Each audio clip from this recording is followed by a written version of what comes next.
मौर्या की टीम पहुंची है कैसे होनहार खिलाड़ी के पास, जो क्रिकेट में खेलने के साथ साथ और भी बीसीसीआई में जाने का रास्ता खोजते हुए बीसीसीआई पहुंच चुका। जी हाँ, बात कर रहे हैं अभिनव कुमार की, जिन्होंने बिहार से स्कूल परीक्षा पास कर बीसीसीआई में अपना कदम रखा। ये पहला मौका नहीं है जब बिहार के लोग बीसीसीआई में गए हैं। इसके पहले पूर्व अंतर्राष्ट्रीय match referee LP Verma, Laliteshwar Prasad Verma, umpire Ravishankar Prasad और पूर्व खिलाड़ी सबा करीम, जो बिहार से थे बाद में बंगाल की ओर चले गए, वो बीसीसीआई में अपने मजबूती से कदम रखे हुए हैं। तो आइए बात करते हैं अभिनव जॉय की कहानी, अभिनव जॉय की कहानी। अभिनव जी, पहले तो आपको बहुत बहुत बधाई हो कि आप बीसीसीआई के स्कॉलर के रूप में स्थापित किया है आपने खुद को।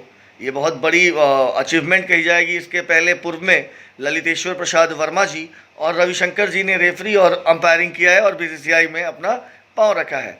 पूर्व खिलाड़ी सब्बा करीम, जो बिहार से ही आते थे, वो भी बीसीसीआई में ही है और अब उस कड़ी में आपका नाम जुड़ा है। इन महान खिलाड़ियों और अंपायरों के बीच में जाने के बाद आप कैसा महसूस कर रहे हैं? बिल्कुल गौरवान्वित महसूस होता है। कल तक जिनको आप देखते थे, आज उनके साथ काम करने में अच्छा महसूस। बिहार हमारा क्रिकेट में आज के दौर में पिछड़ चुका है। लड़के समझ नहीं पा रहे उन्हें क्या करना चाहिए। आपको ख्याल कैसे आया आपके जहन में कि मुझे स्कोरिंग में अपना करियर बनाना है, मुझे स्कोरिंग करना है, मुझे स्कोरिंग करना चाहिए? देखिए, स्पेशली स्कोरिंग करने का हमारा कोई इरादा नहीं था। सबसे पहले हमने भी खेल की शुरुआत की तो मैं क्रिकेटर के रूप में ही अपने करियर को इसमें देख रहा था। लेकिन चूँकि बहुत सारी चीज़ें हैं लाइफ में, बहुत सारे चेंजेस आते हैं, तो एक समय पे एक डिसीज़न लेना होता है। हमने फिर अपना डिसीज़न पढ़ाई की ओर लिया और हमने देखा कि क्रिकेट के अलावा, क्रिकेट में खेल के अलावा, प्लेयर्स के अलावा इसमें बहुत सारे स्कोप्स हैं। इसमें बहुत सारे स्कोप्स हैं, जैसे अंपायर बनना, फिर स्कोरर बनना, there are so many options. तो एक दिन हमने देखा कि स्कोरिंग के लिए आया हुआ है।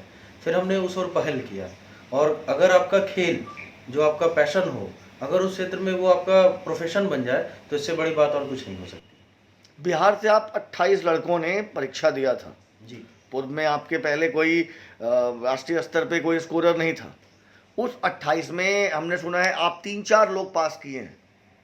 जी हाँ, चूँकि काफ़ी लोग एग्ज़ाम में आए थे, लेकिन 4 लोग ही क्रैक कर पाए थे। उसमें से पहला नाम नीतीश कुमार का था, जिन्होंने सर्वाधिक अंक लाया था।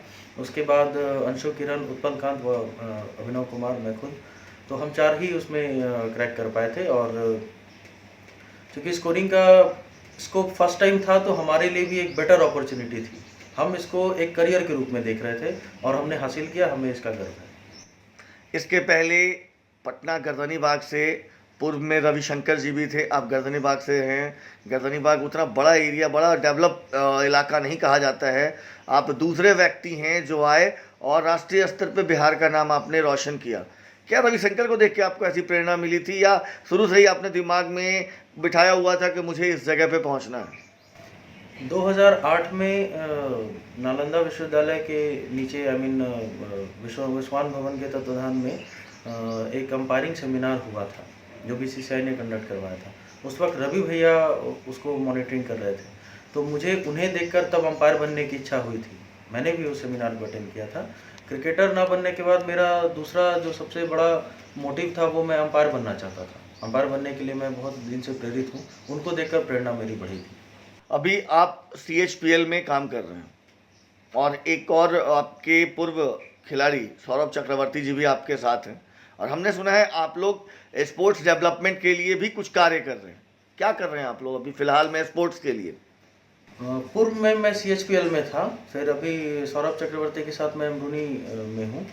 एम्ब्रूनी ने अभी हाल में ही क्रिकेट के डेवलपमेंट के लिए एक एकेडमी, टैलेंट ट्री एकेडमी है, जिसमें अपना योगदान दिया है। खेल के वेलफेयर के लिए वो उसमें अपना योगदान देते रहेंगे, जिससे कि बच्चे डेवलप हो, प्रोडक्ट डेवलप हो, बिहार को एक अच्छा क्रिकेटर मिल सके। ऐसा तो नहीं कि CHPL स्पोर्ट्स के मार्फत क्रिकेट में घुसना चाहती हो, क्योंकि क्रिकेट में आज के तारीख में व्यवसायीकरण हो गया है और बड़े बड़े व्यापारी क्रिकेट में आना चाहते हैं।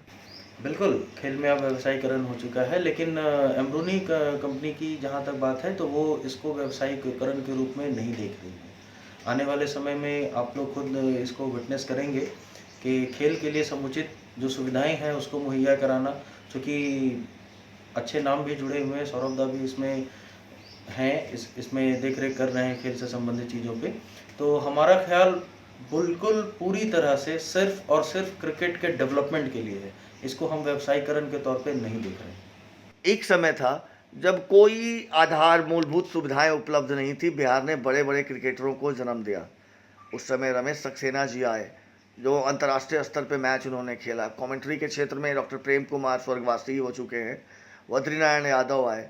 फिर क्रिकेट में शबा करीम आए, एक दौर आया, अमिकर दयाल आए, प्रतीक दा आए, प्रतीक नारायण जी, अजय नारायण शर्मा आए। उसके बाद सुनील सिंह आए, निखिलेश रंजन आए, सौरभ चक्रवर्ती आए, बहुत सारे नाम आए। बिहार झारखंड अविभाज्य था, बंटवारा नहीं हुआ था। फिर हुआ बिहार झारखंड का बंटवारा। बंटवारे के बाद मान्यता खत्म हो गई बिहार की, अचानक से मान्यता मिलती है। क्या कारण है? सारी मूलभूत सुविधाएं उपलब्ध हैं, बिहार बड़े बड़े क्रिकेटरों को नहीं दे रहा। क्रिकेट का महत्व अपने हर इरा में एक अलग ही रहा है।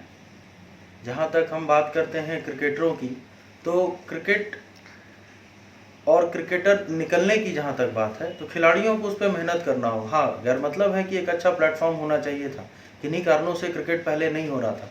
हम आशा करते हैं कि खिलाड़ी इस पर कमबैक करेंगे और आने वाले दिनों में बिहार से भी बड़े बड़े क्रिकेटर भारत को दिए जाएंगे। सर, आईपीएल कहा जा रहा है शिफ्ट हो रहा है यूएई में। अगर वर्ल्ड कप नहीं होता है 2020 तो आईपीएल होगा। इससे आपको नहीं लगता कि भारत की अर्थव्यवस्था पे कुछ असर पड़ेगा?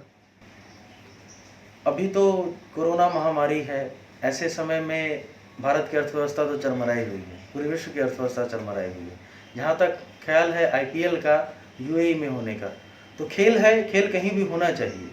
गेम का अपना एक अलग महत्व होना चाहिए और बाकी चीज़ें फिर रेसिप्रोकली उसको फेवर करती है।